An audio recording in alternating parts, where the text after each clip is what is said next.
experience military violence from the United States. So let's return straight away to our main story. Anti-government protests continuing in Iran. It is now the 13th consecutive day of those protests as the country's supreme leader lashes out at people demonstrating on the streets. He's dismissed the protesters, calling them a bunch of vandals trying to please President Trump, who's threatened to hit Iran very hard if government forces kill demonstrators. Well, let's speak to Lisa Daftari, editor-in-chief of the Foreign Desk, a global news platform covering international affairs, national security and Middle East policy. And welcome here to BBC News. What is your assessment of what we are seeing on the streets in so many different places in Iran? The Iranian people are speaking out yet again. This is probably the most intense and expansive campaign we have ever seen from the Iranian people. I want to remind people that for almost 47 years, this regime has been in power. And over the last maybe since 2009, we have seen more public protests on the streets of Iran. Maybe we can attribute that to social media, because there were definitely protests before that. But in the Green Revolution of 2009, the Iranian people introduced themselves to the world through social media, telling them that we are modern, we are secular, we want freedom, we deserve that freedom, and we want to do away with the tyranny that is governing us. So this is the 13th day, as you mentioned.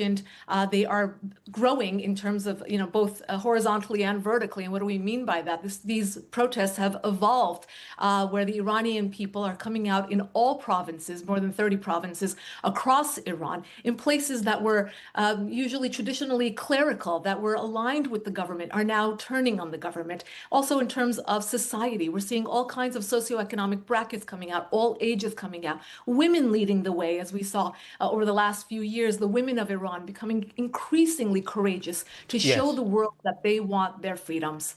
We have, though, seen this before in recent years, and there have been violent crackdowns. Is this different? It's different because we're seeing so much more support for what's going on. It's also different because of what's going on around the world. We saw what happened in Venezuela. We didn't expect that to happen. We see that the Syrian Bashar al-Assad regime has collapsed, an ally, of course, of Iran's regime. We see their proxies diminished, Hamas, Hezbollah, the Houthis, economically in a downward spiral. They don't have resources. They have mismanaged everything. And the Iranian people are saying enough is enough. And I think this time around, the world is paying better attention. Give me your assessment then of the weakness, or otherwise, of the current regime then, because as you mentioned in your first answer, they have ruled with an iron fist and a tight grip for decades. Absolutely.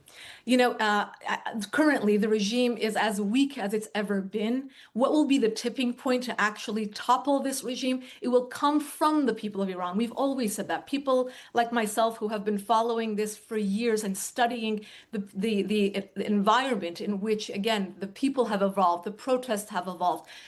Many of the leaders of the regime, the IRGC, have been taken out by Israel. We saw the 12-day campaign. The United States got involved to diminish their nuclear program, their missiles program. So militarily, they are not where they were, let's say, 6 months ago, 12 months ago. In terms of the Achilles heel, the true weakness of this regime is the people of Iran. The majority of 90 million people coming out onto the streets and saying enough is enough. Another turning point in all of this is the unity behind Reza Pahlavi, the exiled prince of Iran. We have never seen so many slogans and so much support for him. We have seen an escalation in the last 24 hours with people coming out onto the streets because he asked them to. In a video message to the people of Iran, he directly looked at the camera and said, at 8 p.m. on Thursday night, I want you to all come out onto the streets. And when we see that kind of It is always incredibly dangerous, though, isn't it, to make calls like that when you are not in the country? Well, no, he's doing it because he knows that this is what it will take. It will take this kind of grassroots movement for the people to come out and let not just the world know, but the regime know that they are not backing down. And the people of Iran, they're the ones showing the courage. And he's the one who's saying, look, I'm just going to stand behind you, whatever you may want. We want a secular government. We want a democratic government. But it will ultimately be up to the people of Iran to have free elections and to decide their own fate rather than to be repressed by the current government that they live under. Lisa Daftari, great to talk to you. Thanks so much for joining us on today's